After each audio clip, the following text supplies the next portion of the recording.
శ్రీ సీతారామచంద్రస్వామి పరబ్రహ్మణ్యే నమ. ఆపదామపహత్తారం ధాతారం సర్వసంపదాం లోకాభిరామం శ్రీరామం భూయో భూయో నమామ్య. భగవద్బంధులందరికీ కూడా శుభోదయం. శ్రీ విశ్వసహస్రనామ స్తోత్ర పారాయణము మరియు వ్యాఖ్యలో భాగంగా మనం నిన్నటి వరకు ఒక శ్లోకాన్ని చూసాం. ఈ రోజున మరొక శ్లోకాన్ని మనం వివరించే ప్రయత్నం చేద్దాం. సర్వశర్వ శివస్థానో భూతాదిర్వితిర్నవ్యయ సంభవో భావనో భర్త ప్రభు ప్రవరీశ్వర. అది చూసి స్వయంభూ శంభురాదిత్య పుష్కరాక్షో మహస్వనః అనాదినిధనో ధాత విధాత ధాతురుత్తమః. ఈరోజు ఈ శ్లోకాన్ని చూద్దాం.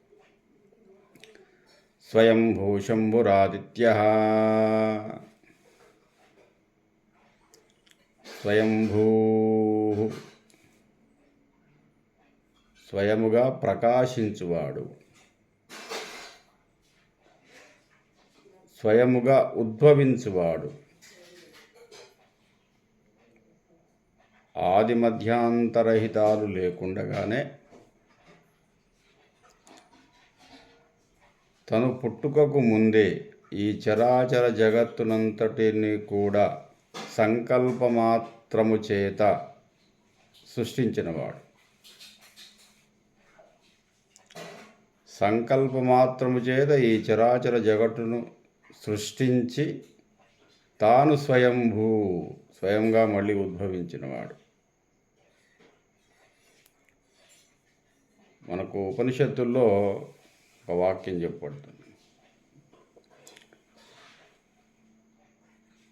ఓం మద పురుషో హవై నారాయణో కామేతి ప్రజా సృజేయేతి.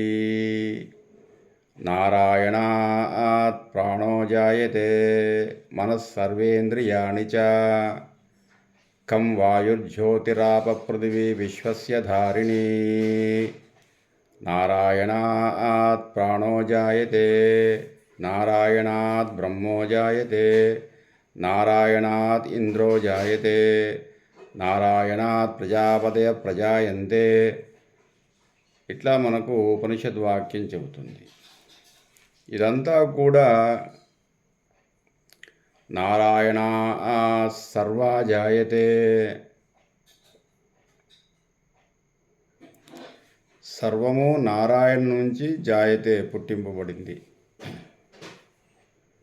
తాను స్వయంగా ఉద్భవించటానికి ముందే స్వయంగా ప్రపంచాన్ని విశ్వాన్ని ఉద్భవింపజేసినవాడు స్వయంభూ. అంటే స్వయంభూ తనకన్నా ముందే, జాయతే తనలో నుంచి, అదన్నమాట. స్వయంభూ స్వయంగా ఇది తనంతట తాను సృష్టింపబడింది. దీనికి కార్యకారణ సంబంధం ఏమిటి అంటే మళ్ళీ తానే కారణము, తానే కార్యము. తనకన్నా ముందే తన అంశ ఒకటి బయటకు వచ్చేసింది. ఆ తర్వాతనే స్వయంభూ. ఇదంతా స్వయంభూ, స్వయముగా ఎవరి ప్రమేయము లేకుండా సృష్టింపబడింది.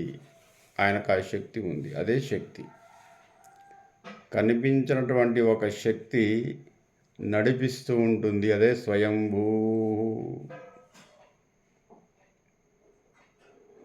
స్వయంగా పుట్టినటువంటి వాడు, స్వయముగా పుట్టించినటువంటి వాడు. స్వయంభూ శంభు సర్వసుఖాలను సర్వ సౌఖ్యాలను అందించువాడు, సర్వ ఉపశమనాన్ని కలిగించువాడు. సర్వోపశమనం కారయతః నారాయణ. ఏమిటయ్యా ఉపశమనము మానవుడికి? మనము చాలామంది అంటుంటారు మనశ్శాంతి మనశ్శాంతి అన్నీ బాగానే జరుగుతున్నాయని అనిపిస్తుంది. ఏదో 2 పూటల భోజనం చేస్తాడు, ఒక పూట టిఫిన్ చేస్తాడు, ఏదో పిల్లలు చదువుకుంటున్నారు, భార్య సరిగ్గానే ఉంది, అంతా బాగానే ఉందనిపిస్తుంది. కానీ మనశ్శాంతి లేదు అంటాడు. ఎందుకని మనశ్శాంతి లేదు? మనస్సు శాంతింపబడలేదు. అంటే మనస్సు అనేది ఒకటి ఉంది, దాన్ని చూపించడం సాధ్యమా?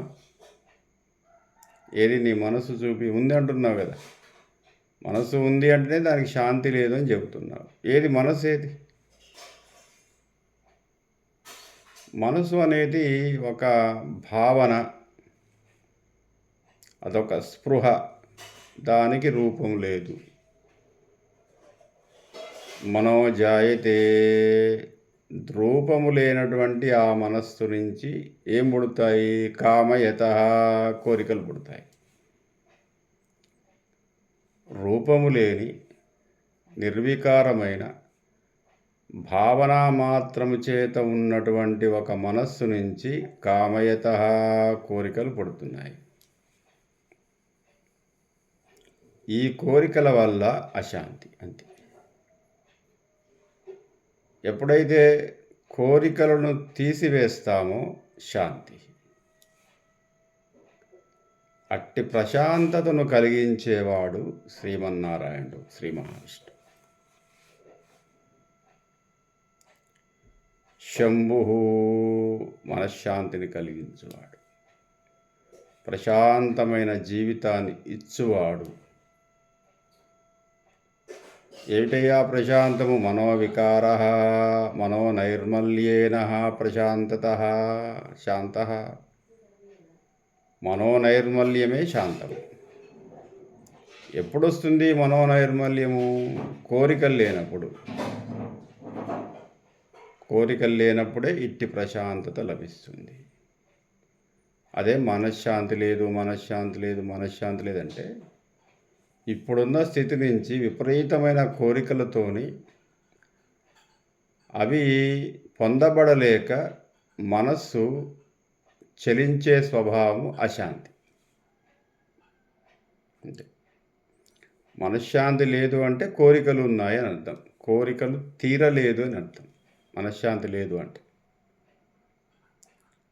మనసు బాగుండట్లేదు అంటే మనం అనుకున్నట్టుగా కొంచెం జరగట్లేదు ఏది. మిగతా అంతా బాగానే ఉందనిపిస్తుంది, ఏదో జీవిస్తున్నాము, తింటున్నాం, పడుకుంటాం, లేస్తుంది, కానీ అశాంతి. ఎవరిని పలకరించినా ఈరోజు మనశ్శాంతి లేదు, మనశ్శాంతి లేదు, మనశ్శాంతి లేదు. దీనికి ఎవరు కారణము? నీవే కారణము. అట్టి మనస్సు నుంచి సంకల్ప మాత్రం చేత మనకి ఏం సృష్టించుకుంటున్నాం అంటే కోరికలు సృష్టించుకుంటాం. ఎలాంటి కోరికలు? ఇహలోకంలో ఉండే కోరికలు, శారీరక సంబంధమైన కోరికలు, లేదా ఇంకా ఈ లౌకిక సంబంధమైన కోరికలు. అవి తీరకపోవటం వల్ల అశాంతి. ఈ అశాంతి వల్ల ఇవాళ ప్రపంచం అంతా కూడా ఒక మెడిటేషన్ వైపు చూస్తుంది. మెడిటేషన్ అంటే ధ్యానం. వేల లక్షల సంవత్సరాల క్రితమే చెప్పారు, మనశ్శాంతికి మెడిటేషనమే మూలం, అంటే ధ్యానమే మూలం. ఇవాళ చెప్పింది కాదు ఇది. ఇవాళ ప్రపంచం అంతా కూడా ఏంటి మెడిటేషన్ అంటే, ఇండియా వాళ్ళు ఏదో మెడిటేషన్ చేస్తారట, ధ్యానం చేస్తారట, ఏదో జపం చేస్తారట, వాళ్ళు దానివల్ల వాళ్ళకి మనశ్శాంతి లభిస్తుందట అని చెప్పేసి ప్రపంచం అంతా చూస్తుంది. వాళ్ళు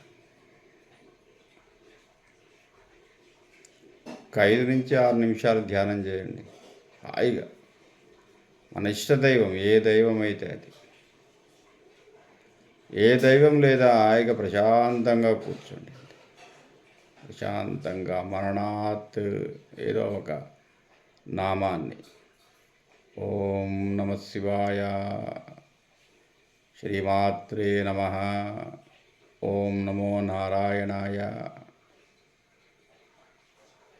లేదు, అది కూడా సాధ్యం కాదు. హాయిగా కూర్చొని ప్రశాంతంగా శ్వాస మీద ధ్యాస పెట్టండి. అసలు ఏమిటి శ్వాస, ఏమిటి ధ్యాస, ఏమిటి శరీరం ఏమిటి? ఈ శరీరం జీవించటానికి ఇన్ని రకాలైనటువంటి వనరులు పనిచేస్తున్నాయి. మనం జీవించి ఉండటానికి ఇన్ని రకాల ఆర్గాన్స్ పనిచేస్తున్నాయి. ఏమిటిదంతా అట్లా ఒకసారి ధ్యానంలోకి వెళ్ళిపోండి, తెలిసిపోతుంది. చాలా హాయిగా ఉంటాం. మానవుడు ఆరోగ్యంగా ఉండటానికి వేదంలోనే చెప్పబడింది ఎలా ఉండాలో, ఎలాంటి జీవన విధానం ఉంటే ఆరోగ్యంగా ఉంటారు. అందుకే పూర్వం ఋషులు వేల సంవత్సరాలు జీవించారు హాయిగా, ఎలాంటి రోగము లేదు. వేల సంవత్సరాలు సాధ్యం. కలియుగంలో సాధ్యం కాకపోవచ్చు, కానీ కనీసం 100 సంవత్సరాలు హాయిగా ఉండటానికి కావలసినటువంటి ఆరోగ్య సూత్రాలు కూడా చెప్పారు. మనం హాయిగా ఉండటం కోసము చిన్న చిన్న చిట్కాలు చెప్పబడ్డాయి. దాంట్లో మెడిటేషన్ ఒకటి, ధ్యానం ఒకటి. చరక సంహిత అని చరకుడు ఒక 2000 సంవత్సరాల క్రితం ఒక ఆయుర్వేద శాస్త్ర గ్రంథాన్ని రచించాడు, చరక సంహిత. దాంట్లో మనం హాయిగా ఆరోగ్యంగా జీవించడానికి, ప్రశాంతంగా జీవించడానికి కొన్ని చిన్న చిన్న ఆయుర్వేద చిట్కాలు ఉన్నాయి. ఒక ఎపిసోడ్ అంతా అది చెప్పే ప్రయత్నం చేస్తాను. చిన్నవి, ఆచరించదగినవి. ఏమైనా కఠినమైనటువంటి నియమాలు ఏం పెట్టలేదు. అవన్నీ కూడా ఆయన వేదం నుంచే తీసుకున్నాడు. మళ్ళీ అథర్వణ వేదం నుంచి తీసుకున్నాడు. అథర్వణ వేదంలో మనిషి జీవన విధానం ఉంది. అంటే ఎలా ఉంటే ఆయుష్ని పెంచుకుంటాడు. ముఖ్యంగా దేనికయ్యా ఆయుష్ని పెంచుకోవడం అంటే మళ్ళీ ధర్మార్థ కామ మోక్షేషు, ఇవే చతుర్విధ పురుషార్థాలను సాధించడానికి ఆరోగ్యంగా ఉండాలి. ఇట్టి ఆరోగ్యాన్ని సంతరించుకోవాలంటే మళ్ళీ ఏం చేయాలి? అథర్వణ వేదంలో చెప్పబడింది. ఆయన అథర్వణ వేదాన్ని అనుసరించి చరక సంహిత ఆయన పేరు మీదనే ఒక గ్రంథాన్ని రాశాడు. దాంట్లో ఉన్నాయి కొన్ని మనం ఒక రోజున చెప్పుకునే ప్రయత్నం చేద్దాం. స్వయంభూ శంభురాదిత్య పుష్కరాక్షో. ఇక్కడ పుష్కర అంటే తామర పూలు అని ఒక అర్థం ఉంది. తామర పూలు వంటి కళ్ళు గలవాడు. పుష్కరాక్ష, అక్షము అంటే కన్ను. అయితే ఇక్కడ తామర పూలు ప్రశాంతతకు, దయకు చిహ్నం అన్నమాట. ప్రశాంతమైన దయతో కూడిన కళ్ళు కలవాడు. తను సృష్టించిన జగత్తును దయతో చూస్తాడు హాయిగా. ఎందుకంటే తనది, అది తన వస్తువు. ఈ విశ్వమంతా కూడా ఫస్టే చెప్పుకున్నాం, విశ్వం విష్ణు,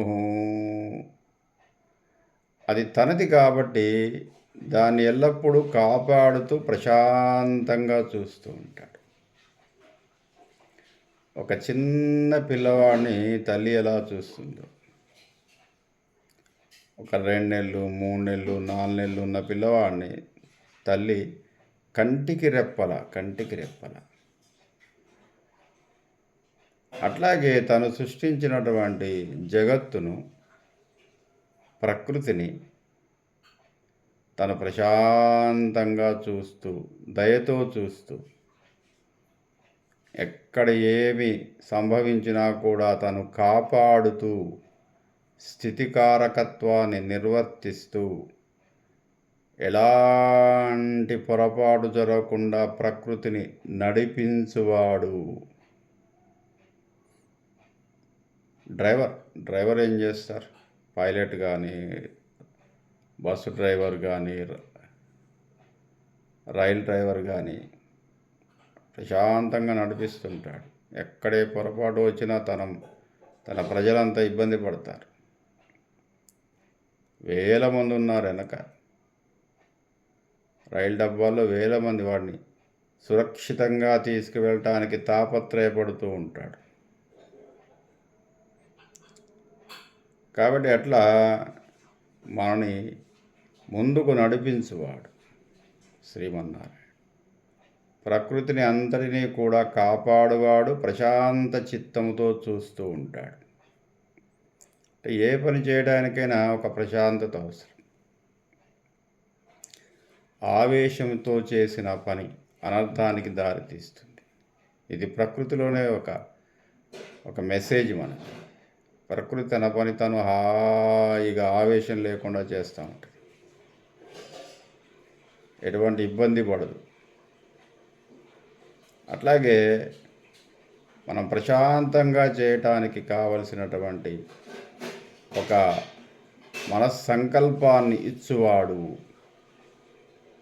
ఎట్లాగైతే ప్రతిరోజు కూడా ప్రకృతి వికసిస్తుందో ఆ వికసించటానికి కావలసిన శక్తి తానై ఉండువాడు.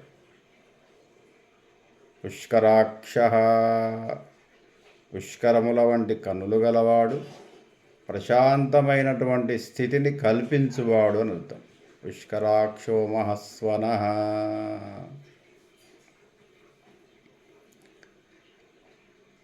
అనాది నిధనో ధాత, అనాది ఆది మధ్య అంతములు లేనివాడు. నిధన, ధనమై ఉండువాడు. అంటే నిధనం శ్రేయ అని చెప్పుకున్నాము.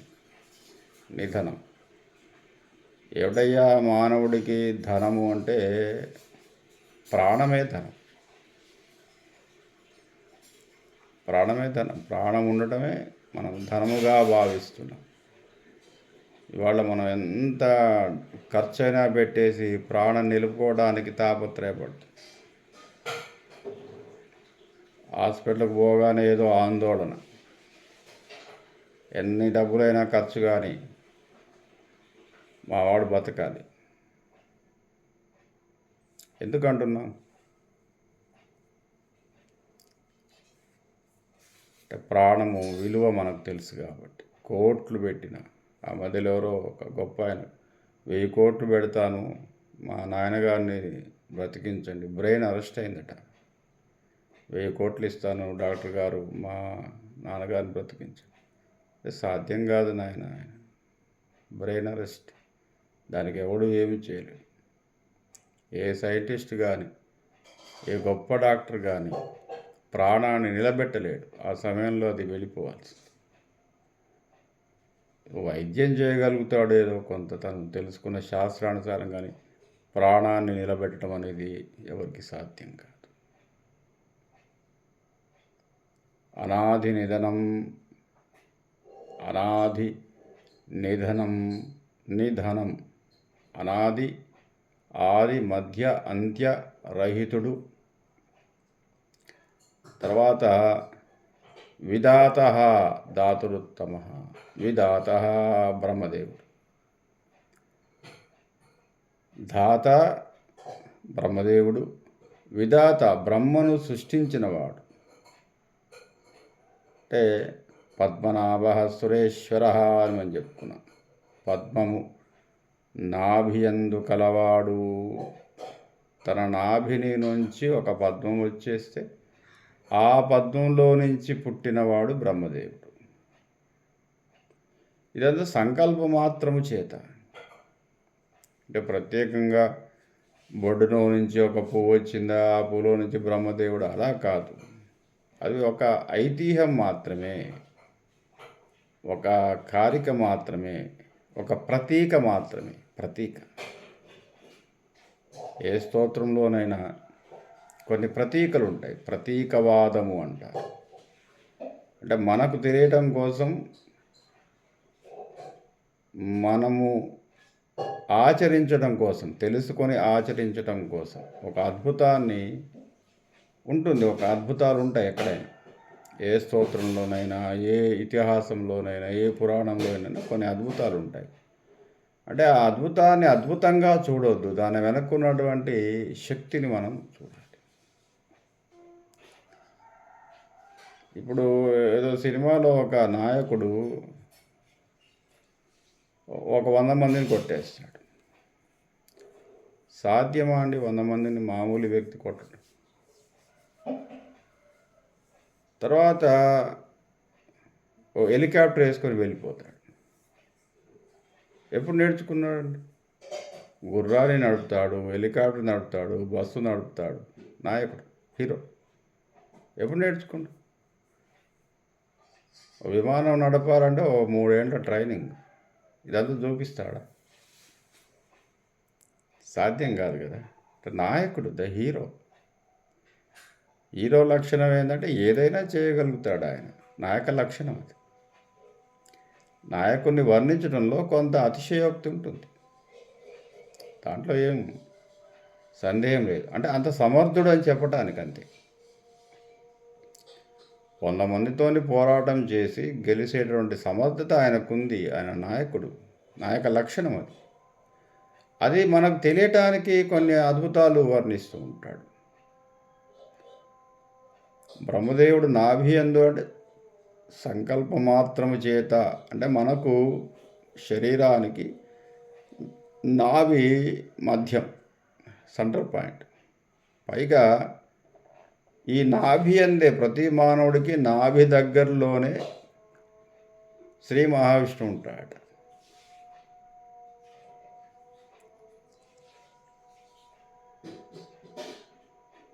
శ్రీ మహావిష్ణువు అంగుళంలో 10వ భాగం. అంగుళం అంటే ఒక కాటెడు. కాటెడులో 10వ భాగం రూపంలో బొడ్డుకు 1 ఇంచు పై భాగంలో వైశ్వానరుడుగా ఉంటాడు. వైశ్వానరుడు అంటే విష్ణుదేవుడు. బొడ్డుకు పైన 1 ఇంచు పైన 1 ఇంచులో 10వ భాగం వంతుగా, అంటే చిన్నగా ఒక పెసరిగింజంత పరిమాణంలో వైశ్వానరుడు అనేటువంటి నామంతో బొడ్డులోనే ఉంటాడు. ఆ శక్తి ఒకటి బయటకు వచ్చేస్తే అది బ్రహ్మదేవుడైంది. సంకల్పం మాత్రం. మనము తిన్నది అరగడానికి కావలసినటువంటి శక్తిని అంతా కూడా వైశ్వానరుడు ఇస్తుంటాడు. అగ్నిదేవుడే వైశ్వానరుడు. వైశ్వానరహ అంటే అగ్నిదేవుడు. అగ్ని రూపంలో ఉన్నాడు. అగ్ని రూపంలో ఉండి మనం తిన్నటువంటి ఆహారాన్ని జీర్ణం చేస్తున్నాడు. డైజెషన్ ప్లాంట్ అంతా కూడా ఆయనదే. ఆ ప్లాంట్కి అధిష్టాన దేవత వైశ్వానరుడు. ఆయనే శ్రీమన్నారాయణుడు. ఆయన యొక్క శక్తి బయటకు వచ్చేస్తే అది బ్రహ్మదేవుడైంది. బ్రహ్మ విధాత ధాతురుత్తమ స్వయంభూ శంభురాదిత్య. ఆదిత్య సూర్యభగవానుడు. ప్రకాశించే గుణమంతా కూడా అయింది. ఆదిత్య పుష్కరాక్షో మహస్వన అనాది నిధనో ధాత విధాత ధాతురుత్తమ. ధాతురుత్తమ అంటే ధాతువులు అంటే మనలో ఉన్నటువంటి ఆర్గాన్స్ అన్నీ కూడా ధాతువులు అంటారు. అంటే మనలో ఈ చర్మము, ఎముకలు, కండ, శరీరము, రక్తము, రక్తమాంసాలన్నింటి కూడా ధాతువులు అంటారు, ఆర్గాన్స్. ఈ ఆర్గాన్స్కి అధిపతి కూడా శ్రీమన్నారాయణుడే. ఇవి మనమేం సంతరించుకుంది కదా. అందుకే ముందే చెప్పాడు స్వయంభూ, ఇవన్నీ స్వయంగా ఏర్పాటు చేశాను నాయన. ఈ శరీరం అంతా నాదే, లోపల ఉన్నవాడిని నేనే, బయట ఉన్నవాడిని నేనే, ధాతువులన్నీ నేనే, శ్వాస నేనే, ప్రాణం నేనే, మొత్తం నేనే, నేనే నువ్వు, నువ్వే నేను, నా యొక్క అంశ అని చెప్పబడింది. మిగతా భాగాన్ని రేపటి భాగంలో చూద్దాం. స్వస్తి.